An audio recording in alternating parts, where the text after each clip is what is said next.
오늘 설교 제목은요, 성찬이 장례식처럼 느껴졌다면 이라는 제목으로 말씀을 나누고자 합니다. 성도 여러분들은 성찬 예식하면 어떤 이미지가 떠오르시는지 모르겠습니다.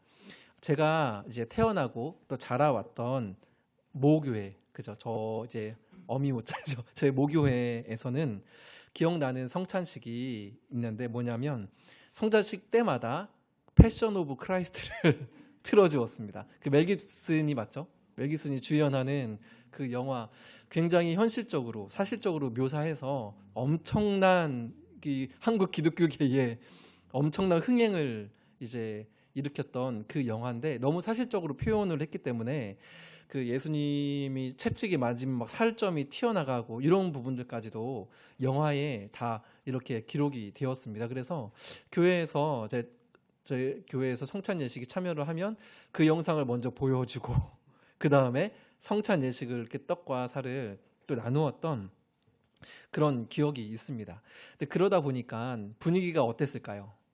여기에 만약에 패션 오브 크라이스트 예수님의 순환 당하시는 장면이 여기 상영이 된다고 한다면 분위기가 굉장히 좀 무겁겠죠. 그래서 제 기억에도 제 모교회의 성찬 예식 때의 분위기는 꽤나 무겁고 그리고 침울을 하기까지 했습니다. 가끔씩 구석에서는 막 이렇게 네, 또 흐느끼는 소리가 들리기도 하고 말이죠. 그런데 오늘 설교는 여기에 사실 질문을 던지려고 합니다. 무엇이냐면 성찬 예식이 과연 그렇게 무겁고 침울한 그러한 정서만을 가져야 하는 예식일까라는 질문입니다. 물론 성찬 예식은 예수님의 죽음을 기념하는 예식이기는 합니다. 그렇지만 성경에 나와 있는 여러 본문들을 보고 또 그 본문을 근거로 상상을 해보고 또 여러 가지 역사 자료들을 찾아보면 이 성찬 예식은 무거운 분위기에서 진행되지 않았음을 알 수가 있습니다. 만일 성찬 예식의 초점이 죽음에만 있다면 예수님께서 죽으셨던 요일이 무슨 요일입니까? 금요일이에요. 그러면 성찬 예식을 금요일에 아마 시작을 했을 겁니다. 왜냐하면 죽음, 고난 여기에 초점이 맞춰져 있기 때문에 당연히 금요일날 성찬 예식을 했겠죠. 그러나 베드로와 같은 사도들의 시대로부터 지금까지 성찬은 부활하신 주님의 날인 일요일에 주일에 진행이 되었습니다. 자, 페이지 한번 넘겨주시면 한번 읽어볼까요? 시작. 그 주간의 첫날에 우리가 떡을 떼려 하여 모였더니 떡을 떼었다는 것은 무엇입니까? 성찬이죠. 근데 그것이 언제 했다고요? 그 주간의 첫날. 첫날은 무슨 요일이에요? 주일입니다. 부활입니다. 성찬이 고난을 의미하는 금요일이 아니라 주일에 진행이 되었다는 겁니다.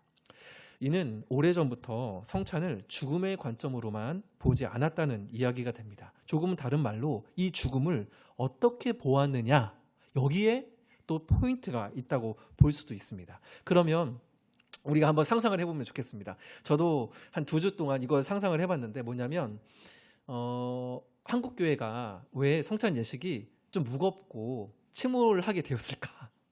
왜 그럴까요? 한번 상상을 해보실 수 있으시겠어요? 왜 이렇게 무거울까? 네, 제가 여러 가지 뭐 책들도 찾아보고 AI도 검색도 해보고 막 해봤는데 여러 가지 이유가 사실은 있습니다. 일단은 저희 기독교가 저희 대한민국이 참 가난하고 어려울 때 이 기독교가 사실은 들어오지 않았습니까? 그러다 보니까 아무래도 예수님의 고난 그 자체가 당시 백성들에게는 위로가 되었던 거죠. 그래서 예수님의 고난에 초점을 많이 맞출 수밖에 없었습니다.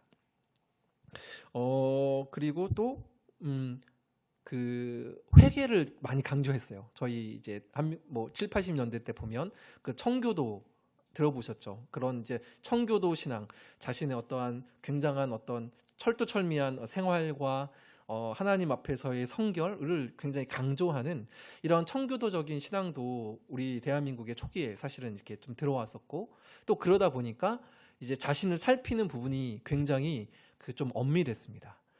때문에 그런 좀 어두운 좀 무거운 분위기들이 좀 이제 있었었고, 그리고 우리나라의 기독교가 전파된 것은 사실은 가장 처음 시작은 사실은 로마 가톨릭으로부터 시작이 되었거든요. 그 이후에 이제 개신교가 이제 들어오기는 했는데, 이 가톨릭에서는 에서도 오늘날 성찬을 합니다. 그죠? 아마 텔레비전 이런 데서 많이 보신 분이 계실 텐데, 이 부분에 잠깐만 간단히 설명을 드리면, 로마 가톨릭에서 진행하는 성찬식과 개신교에서 진행하는 성찬식은 좀 다른 부분이 있습니다. 로마 가톨릭에서는 저희는 드리는 게 저희가 예배를 드린다고 하잖아요. 근데 로마 가톨릭에서는 뭐라고 합니까? 미사라고 합니다. 근데 이 미사는 제사를 드리는 성격이 강해요. 그래서 예배 플러스 제사의 성격이 이제 강합니다. 그래서 떡과 잔을 나눌 때에 이거를 어떻게 보냐면 제가 좀 어려울 수 있지만 제가 잘 설명을 드려볼게요. 현재성 예수 그리스도의 십자가의 죽으심, 그 죽으심이 살이 찢기심과 그 피를 흘리심이 지금 그 로마 가톨릭에서 성찬을 할 때에 현재화 된다는 거예요. 그러니까 조금 더 설명을 드리면 그 한 번의 사건입니다. 그 사건이 또 반복이 된다는 게 아니고 단번이에요. 로마 가톨릭도 한 번입니다. 한 번인데 하나님은 시간과 공간을 초월하시는 분이잖아요. 그래서 예수님께서 그 십자가에 못 박히시고 피를 흘렸을 때의 그 사건이 시공간을 초월해서 가톨릭에서 진행되는 그 성찬 예식에 현실화된다는 거 말입니다. 그러니까 한 번의 하나의 사건인데 그 하나의 사건이 2000년 전에도 2000년 전에 그 사건이 오늘날에도 성찬을 할 때에 실제로 현실화된다는 거예요. 이해가 되시죠? 그래서 로마 가톨릭에서 하는 교리 중 하나가 떡과 잔을 먹을 때에 그것이 실제로 우리 안에 우리가 먹는 순간에 예수님의 살과 피로 변화된다고 생각을 믿습니다. 이게 로마 가톨릭의 교리인 화채설입니다. 여러분 어렵지 않으시죠? 네, 이게 이제 로마 가톨릭에서 믿는 그런 교리이고요. 이제 저희는 개신교는 어떻습니까? 십자가에서 예수님께서 죽으심은 단번의 사건인 거죠. 그것이 오늘날에도 현재화되는 게 아니라 영적으로 우리 안에 임재한다라고 믿습니다. 영적으로. 그래서 나의 죽음을 기념하라, 회상하라 라고 하셨잖아요. 그래서 단번에 영원하지만 또 한 번에 이 영단번의 제사를 올려드리신 예수 그리스도를 믿는 믿음으로 그 은혜를 우리가 받고 누리는 것, 이것이 우리 개신교의 성찬입니다. 이 가톨릭과 비슷하긴 하지만 중요한 부분들이 이제 다른 거죠. 그러니까 정리를 하면 로마 가톨릭에서는 희생 제사로 올려드리는 것이고, 우리는 예수께서 우리를 위해서 대속하신 그 은혜를 받는 것입니다. 가톨릭은 올려드리는 것이고, 웬 제사의 성격이 다분하니까 우리는 그 은혜를 받는 것이다. 요 차이가 있음을 좀 말씀을 드립니다. 굳이 말씀드리는 이유는 로마 가톨릭이 희생 제사였으니까, 제사니까 제사인데 와 할 수는 없잖아요. 그죠? 그래서 엄숙한 거예요. 그래서 경건한 거고, 우리는 받는 것이니까 누리는 의미가 더 이제 큰 겁니다. 이런 어떤 배경들이 있음을 좀 말씀을 드리고, 오늘 본문을 통해서 그러면 과연 그 성찬 예식이 어떤 분위기 속에서 좀 진행이 됐을까? 사실 2주에 걸쳐서, 다음 주가 부활주의인데 또 연결되는 부분이 있어서 2주에 걸쳐서 이 성찬 예식에 대해서 한번 좀 나누어 보려고 합니다. 일단 오늘 본문은 예수님께서 잡히시던 날 밤입니다. 이 제자들과 함께 유월절을 기념하는 저녁 식사를 하시는데, 그와 더불어서 예수님께서 뭔가 조금 다른 의식을 함께 진행을 하시는 거예요. 먼저 떡을 이렇게 가지십니다. 그 다음에 감사 기도를 하세요. 그 다음에 떡을 떼어 나누어 주시면서 하시는 말씀이, 이는 너희를 위하여 주는 내 몸이니 이를 행하여 나를 기념하라 하십니다. 그리고 나서 저녁이니까 유월절 식사를, 만찬을 막 먹습니다. 근데 그 후에 예수님께서 다시 한번 잔을 들어서 하시는 말씀이 뭐냐면, 이 잔은 나의 피로 세우는 새 언약이니 곧 너희를 위하여 붓는 것이다 라고 이제 말씀을 하십니다. 이 말을 들은 제자들은 무슨 말인지 알았을까요? 잘 몰랐어요. 이때는 제자들이 잘 몰랐습니다. 그러나 저와 여러분은 압니까 모릅니까? 알고 있습니다. 떡은 무엇입니까? 예수님의 살이고 포도주는 흘리실, 그죠? 우리를 위하여 흘리실 피입니다. 그래서 예수님은 이러한 희생을 본문에도 보면 너희를 위하여 주는 것이다 라고 명확하게 말씀을 하십니다. 즉 우리를 위한, 저를 위한, 또 성도 여러분들 한 분 한 분을 위한 죽음을 뜻합니다. 때문에 오늘 19절 본문 마지막에 보면 이를 행하여 나를 무엇하라? 기념하라 합니다. 이 말씀은 너희를 위한 나의 죽음을 기념하라, 기억해라, 회상하라, 이러한 뜻인 거죠. 그러면 우리는 여기에서 죽음을 한번 생각을 해보아야 합니다. 꼭 생각을 해보아야 합니다. 예수님의 죽음, 그치, 고통당하셨다, 여기로만 끝나면 안 되고 그 죽음이 과연 우리에게 어떠한 뭔가를 가져다 주었는지 이거를 여러분 꼭 생각을 해보셔야 합니다. 단순히 나 때문에 고통당하시고 죽으셨다, 여기서 끝나면 그것은 성찬이 아니라 장례가 되어버립니다. 추모식이 되어버린다는 말이죠. 감히 예수님 입장에서 제가 생각을 해봤어요. 생각을 해보면 우리가 그 예수님의 죽음에만 초점을 맞추어 무거운 분위기 속에서 그 죽으신 십자가에서 끙끙대시는 예수님을 떠올리는 것을 좋아하실까요? 아니면 그 죽음의 의미와 그 죽음이 가져다 준 좋은 것들을 우리가 같이 떠올리시는 것을 좋아할까요? 어떻겠습니까? 당연히 전자가 아니라 후자입니다. 그러니까 죽음이 가져다 의미를 생각하는 것이 성찬의 진짜 의미가 된다는 거죠. 로마서 6장 11절을 같이 한 번만 읽어보면 좋겠습니다. 같이 읽겠습니다. 이와 같이 너희도 그리스도 예수 안에서 하나님께 대하여는 살아있는 자로 여길지어다. 아멘.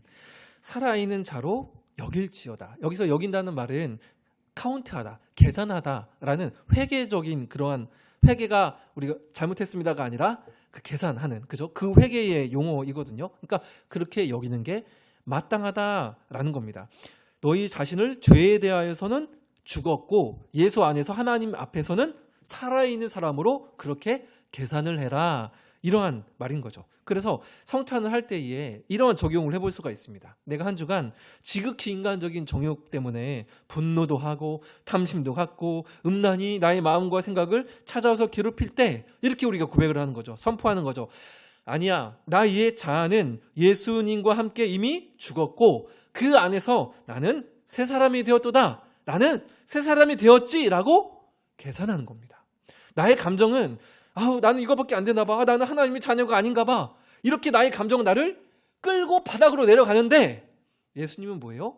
우리를 새 사람 만드셨잖아요. 그죠? 그러니까 그거를 내가 믿음으로 바라보면서 내가 그렇게 계산하면서 나는 새 사람이 되었구나, 더 이상 사단아 너는 나를 유혹하지 못하고 정죄하지 못해 라고 계산하고 그런 죄를 부러뜨리고 쳐내고 다시 예수 그리스도 앞에 설 수 있는 것, 이것이 우리가 예수님을 믿고 그 예수님께 제정하신 성찬에 임하는 거죠. 이게 또 죽음을 우리가 생각하는 그런 의미라고 볼 수 있습니다. 자, 그러면 제가 나누어 드린 이 부분이 한 단어로 요약을 한다고 한다면 사실은 복음이라고 볼 수가 있습니다. 그죠?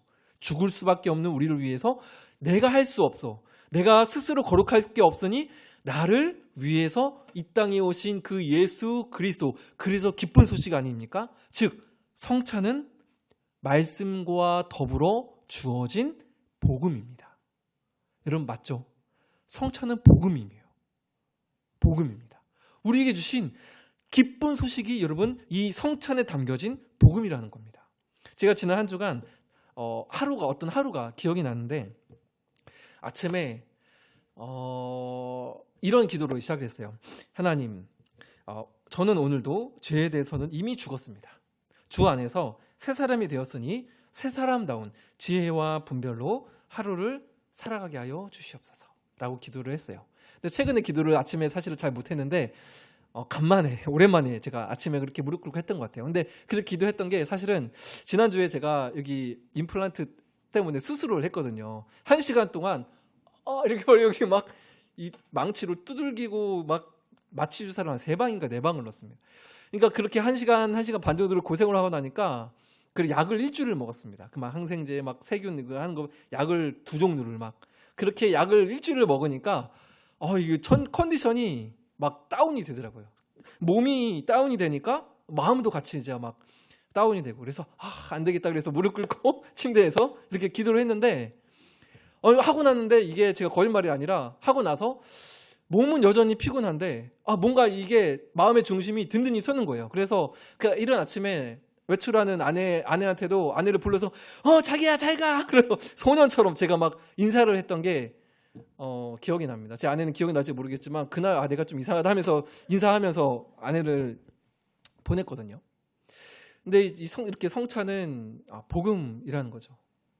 그뿐만 아니라 예수님의 죽음을 기념하면은 때문에 이거를 조금 더 세부적으로 좀 말씀드리면 예수님의 부활도 들어 있습니다. 이 성찬에는 부활도 들어 있고 부활이 있다는 것은 우리의 소망도 사실은 담겨져 있고 그것을 통해서 실제적으로 우리의 믿음이 새로워지고 강화되어지는 은혜가 성찬에 담겨져 있습니다.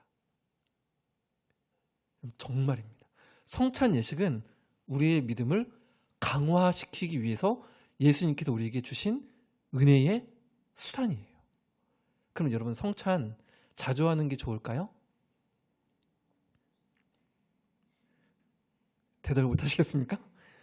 괜찮습니다. 막 대답하셔도 됩니다. 다 정답이 어디 있습니까? 네, 성찬은 자주 하면 좋습니다. 자주 하는 게 좋은 겁니다. 그래서 저희 교회도 원래 제 계획도 개척하기 전에 한 달에 한 번씩 하겠습니다라고 이렇게 계획 설명에도 있었는데 준비도 하고 해야 되니까 여력이 안 돼서 사실은 못 했었는데 여력만 되면 네, 사실은 자주 제가 하고 싶은 게 바로 이 성찬입니다. 고린도전서 11장 26절에 이 부분, 소망의 부분이 좀 나와 있는데요. 같이 한 번만 좀 읽어볼까요? 시작. 너희가 이 떡을 먹으며 이 잔을 마실 때마다 주의 죽으심을 그가 오실 때까지 전하는 것이니라. 마지막에 보시면 그가 어떻게 하실 때까지입니까? 오실 때까지. 다시 오시는 재림을 말을 하죠. 모든 사람들이 눈으로 볼 수 있습니까? 없습니까? 볼 수 있게 오신다고 했잖아요. 왜요? 몸도 온전하게 부활하신 채로 완전체로 올라가셨잖아요. 그러면 온전한 그 부활체로 내려오신다는 건데 이것이 가능한 이유는 죽음을 이기시고 온전한 모습으로 정말로 부활하셨기 때문인 거죠. 그럼 그 온전케 될 것에 대한 소망이 누구에게 있습니까? 우리에게 있잖아요. 근데 그것을 우리가 무엇을 할 때마다 떠올릴 수 있어요? 성찬을 할 때마다 떠올릴 수 있는 거죠. 그리고 다시 오셔서 선악과 심판하시며 모든 우리 성도들의 애통과 고난과 그래서 흘리는 눈과 이 마음의 눈물을 닦아주실 것이니 그날을 다시 오실 그날을 소망하며 믿음으로 살아가기를 바라는 이 주님의 마음, 믿음을 견고하게 도와주시는 양쪽 손으로 붙들고 붙들어주시는 예수 그리스도의 마음이 담긴 것이 성찬이다 라는 것입니다. 그리고 우리가 믿음이 때때로 흔들리잖아요. 몸이 아파도 흔들리고 허리가 아파도 믿음이 흔들립니다. 그래서 복음이 너무나도 쉽게 희미해질 수 있으니 26절 본문 중간에 보시면 떡을 먹으며 이 잔을 어떻게 할 때마다 마실 때마다입니다. 때마다는 뭐예요? 재방송. 반복하라는 것입니다. 앞서서 성찬이 제가 뭐라고 했습니까? 한 단어로 복음이라고 했잖아요. 그죠? 예수 그리스도의 죽으심으로 우리가 살았다. 복음입니다. 그러면 그래서 우리가 우리 안에서 힘들고 하면 복음이 희미해질 수 있으니까 이 성찬을 할 때마다 우리의 삶에 나의 마음에 뭐가 선포되는 거예요? 복음이 선포되는 거예요. 먹을 때마다. 그러니까 성찬은 자주 하면 좋다 안 좋다? 좋다는 거예요. 얼마나 심플하고 간단합니까? 저는 준비할 때 머리는 초반에는 아팠지만 이제는 쉽습니다. 어렵지 않습니다. 성찬은 복음이고 복음이 날마다 필요하니 할 수만 있으면 날마다 에브리데이 성찬을 할 수만 있으면 너무나도 좋은 거죠. 그렇다면 네, 지금 이분 나눴네요. 어쨌든 그래서 초대교회 때부터 이 성찬은 예배와 따로 진행이 되지 않았고 예배의 중심이 곧 성찬이었어요. 따로 진행되지 않았어요. 사도행전 2장 42절 한번 보여주시겠습니까? 제가 한번 읽을게요. 그들이 사도의 가르침을 받아 서로 교제하고 떡을 떼며 오로지 기도하기를 힘쓰니라. 날마다 마음을 같이하여 성전에 모이기를 힘쓰고 집에서 떡을 떼며 기쁨과 순전한 마음으로 음식을 먹고. 그렇죠? 모일 때마다 떡과 잔을 나눴어요. 그들의 성찬이 일상이었다는 겁니다. 오늘날 우리 합동 측에서는 교회마다 다르긴 하지만 1년에 한 몇 번 정도 성찬을 하셨나요? 손에 꼽을 정도는 되셨죠. 5번이 안 넘었을걸요? 그렇죠. 뭐 연말에 한 번, 또 언제 했죠? 고난주간 부활주 요쯤에 한 번, 또 뭐 신년 때 한 번 또 할 수도 있겠죠. 그러나 많아봤자 3-4번 정도 했습니다. 그러나 초대교회 때는 그러지 않았다라는 거죠. 서울에 제가 아는 어떤 목사님이 계신데요. 그 목사님은 매주 성찬을 진행했습니다. 교회에서. 매주마다 성찬을 진행했는데 코로나 때는 성찬을 못했잖아요. 그래서 그 이후에 코로나가 끝난 다음에 이 목사님이 하셨던 말씀이 뭐냐면 이렇게 말씀을 하시더라고요.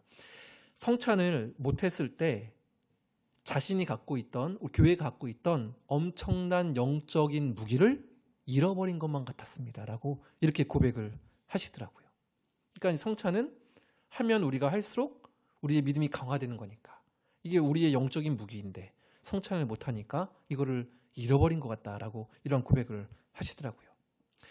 오늘 본문을 다시 돌아가세요. 다시 보면 예수님께서 성찬을 진행하시며 가장 먼저 하신 행동이 있어요. 그게 뭐냐면 감사입니다. 감사라는 단어가 오늘 본문에 2번 나와요. 17절에 한 번 나오고요. 여러분 17절에 보이시나요? 감사라는 단어가? 눈으로 한번 찾으시겠습니까? 이에 잔을 받으사 무엇하십니까? 감사 기도하시고 또 19절에 보면 또 떡을 가져 무엇입니까? 감사 기도하시고죠. 이 상황을 생각해 보면 사실은 감사가 어려운 상황이에요. 왜냐하면 곧 가룟 유다가 자기를 팔아버릴 거잖아요. 그리고 제자들은 곧 다 뿔뿔이 도망칠 거잖아요. 근데도 예수님이 무엇 하셨어요? 감사하셨다는 거예요. 감사. 슬픔과 애통의 감정 가운데에 성찬이 진행이 된 게 아니라 일단은 감사의 정석 가운데에 성찬이 시작이 되었습니다. 그리고 이 성찬이라는 말을 헬라어로 제가 굳이 말씀을 드리면 유카리스티아라는 단어를 쓰거든요. 유카리스티아라는 헬라어 단어를 쓰는데 유는 좋은이라는 뜻이고 카리스, 어디서 많이 들어보셨죠? 카리스의 뜻이 뭘까요? 은혜입니다. 좋은 은혜. 즉 이거를 연결하면 은혜로 받은 것에 대한 감사라는 뜻이 돼요. 한마디로 줄이면 감사입니다. 이 유카리스티아 자체가 감사라는 뜻이에요. 그러면 성찬이 곧 뭐예요? 감사가 된다는 거예요. 추모가 아니고 감사가 된다는 거예요. 왜요? 예수님께서 우리에게 차려주신 자신을 몸과 피로 직접 차려주신 그 만찬을 우리가 받았으니까 감사하는 거죠. 그래서 성찬은 감사예요. 근데 이 감사를 우리가 언제 해요? 기본적으로 기쁠 때 감사합니다. 누군가 뭘 주면 기쁘잖아요. 기쁨의 정서가 먼저예요. 이런 걸 나에게 주시다니 기쁨에 감사합니다. 라고 이 말이 되는 거잖아요. 슬픔 중에 감사하기는 어려워요. 너무 감사하고 감격해서 눈물을 잠시 흘릴 수는 있지만 기본적인 정서는 기쁨입니다. 마태복음 26장에도 성찬식이 똑같은 본문이 기록이 되어 있는데요. 이 본문도 보면 첫 성찬식 직후에 성찬식을 마친 다음에 제자들이 이제 나갑니다. 그 장소에서 나가는데 그때 제자들이 어떤 행동을 하며 감난산으로 나아가니라 라고 하는데 어떤 행동입니까? 찬미입니다. 찬미는 뭐죠? 찬양입니다. 기뻐서 하는 찬양이에요. 그러니까 성찬식이 만약에 애통하고 슬프고 침울했다고 한다면 제자들이 찬미하며 감난산으로 나아갈 수 있었겠습니까? 아니라는 겁니다. 즉 성찬은 예수님께서 처음으로 제정하시고 진행하신 성찬은 무엇으로 시작해서 합니까? 감사로 시작해서 무엇으로 마칩니까? 찬송으로 마치는 예식이 성찬이라는 겁니다. 저는 이거를 본문에서 알고 너무 와 막 했는데 여러분 마음속으로 감동이 있으시죠? 네. 이게 예수님께서 제정하신 성찬의 모습입니다. 그러니까 주님이 찢기신 몸과 피를 생각하면서 눈물을 흘릴 수 있습니다. 흘릴 수 있지만 그 눈물을 지나서 기쁨과 감사로 나아가며 믿음이 세워지는 그 신령한 은혜를 덧입는 의식이 예수님께서 직접 우리에게 차려주신 성찬이다라는 겁니다. 우리가 받는 겁니다. 감사, 희생제사가 아니에요. 받는 겁니다. 식사로 받는 거죠. 그래서 저는 이 은혜의 통로로서의 성찬과 설교를 두 개를 이렇게 두고 생각을 해봤습니다. 설교를 통해서 여러분 하나님 말씀이 풀어지잖아요. 풀어지니까 은혜를 입을 수 있습니다. 그러나 이 말씀이 어쨌든 한 명의 사람을 통과하잖아요. 허물 많은 설교자라는 저 임상태 목사라는 한 사람을 통해서 말씀이 풀어지기 때문에 또 제 입술이 연약하기 때문에 이 말씀이 풀어지는 이 과정을 통해서 설교자는 연약하고 불완전할 수 있습니다. 그래서 여러분들에게 주어지는 그 말씀의 은혜가 조금은 왜곡되기도 하고 어그러질 수도 있습니다. 저는 그거를 인정합니다. 그러나 성찬은 불완전하지 않습니다. 흔들리지 않아요. 예수님께서 규례로 친히 먼저 보여주신 행위이기 때문에 그렇습니다. 설교자는 말씀은 흔들리지 않죠. 그러나 설교자는 흔들릴 수 있지만 성찬은 흔들리지 않습니다. 그래서 우리 교회에서는 이 성찬이 너무나도 귀하고 중요한 우리에게 주신 믿음의 북이라는 것입니다. 그러면 오늘 거의 마지막 단락인데요. 주님은 이렇게 우리에게 확실한 은혜, 흔들리지 않는 은혜를 주시고자 이 성찬을 제정을 하셨는데 왜 하필이면 먹는 것으로, 만찬으로 기념하라 하셨을까요?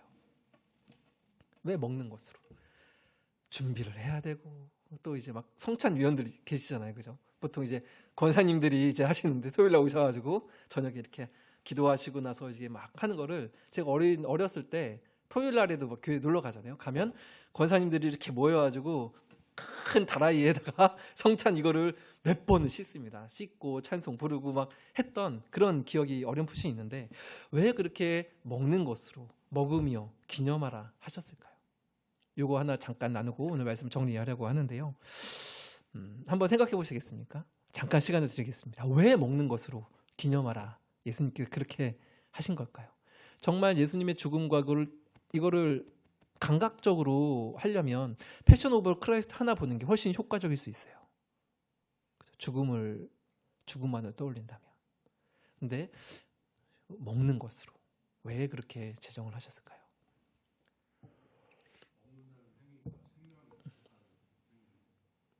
먹는다는 거 행위 자체가 생명을 주는 거기 때문에 정말 탁월한 저도 미처 생각을 못 해본 그러나 정말 맞는 답 정말 맞습니다.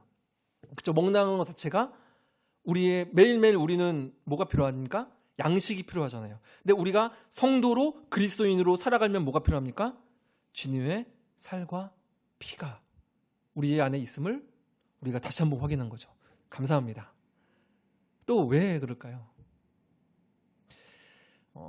여러 가지 이거 외에도 사실은 여러 가지 신학적인 의미들이 사실은 있습니다. 근데 제가 가장 와닿았던 거 한 가지만 말씀을 드리면 예수님께서 먹는 것으로 이렇게 우리에게 이 성찬을 제정하신 것은 우리 인간의 오감이 동원될 때에 가장 깊이 새겨질 수 있기 때문에 그렇습니다. 오감. 먼저 시각이죠. 예수님께서 떡을 어떻게 하셨습니까? 가지셨습니다. 가졌다는 것은 이렇게 들으셨다는 말이거든요. 가지셨어요. 그러면 제자들이 그 떡을 보겠죠. 눈으로 보는 겁니다. 그 본다는 것은 그 떡이 예수님의 살이잖아요. 그럼 우리는 예수님의 몸을 보는 겁니다. 십자가를 보는 거죠. 또 떼어서 나눠줍니다. 그러면 손으로 잡아야 되죠. 무엇입니까? 촉각입니다. 그리고 먹으면 구수한 맛이 입에서 느껴지죠. 미각입니다. 주님의 그 인자하심을 맛보아 알지어다라고 하지 않습니까? 시편에서 맛보는 거죠. 미각입니다. 또 제가 사실은 어저께 그 빵 냄새가 나는 향수도 검색을 해봤습니다. 후각입니다. 빵, 포도주, 향. 제가 이제 오늘 성찬을 아침에 와서 이제 준비를 했는데 그 포도주 이게 100% 포도즙입니다. 장로님께서 주셔가지고 이 100% 포도즙. 그 포도주 향이 제 후각을 또 자극을 하죠. 그 다음에 마지막으로 뭐가 있습니까? 청각입니다. 예수님께서 말씀하신 이 성찬에 대한 말씀을 우리가 듣습니다.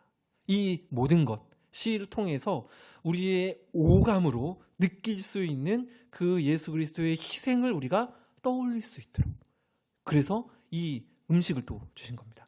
이 부분들을 제가 확 와닿을 수 있는 한 가지를 준비를 했습니다. 이 앞에 어떻게 보면 어울리지 않을 것 같은 뭐가 있습니까?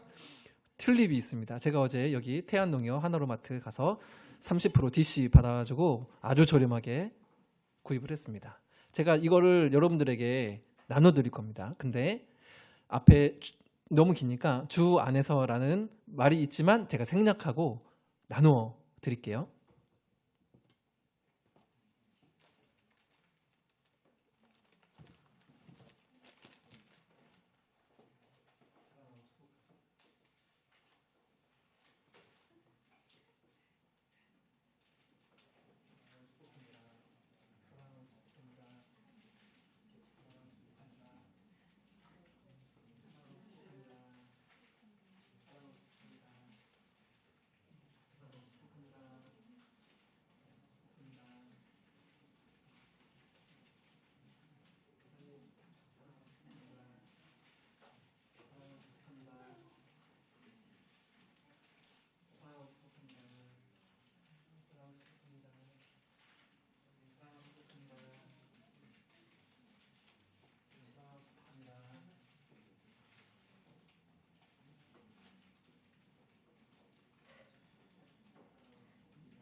꽃이 너무 이쁘죠? 네, 저희 아내가 어제 저희 둘째랑 같이 포장했습니다.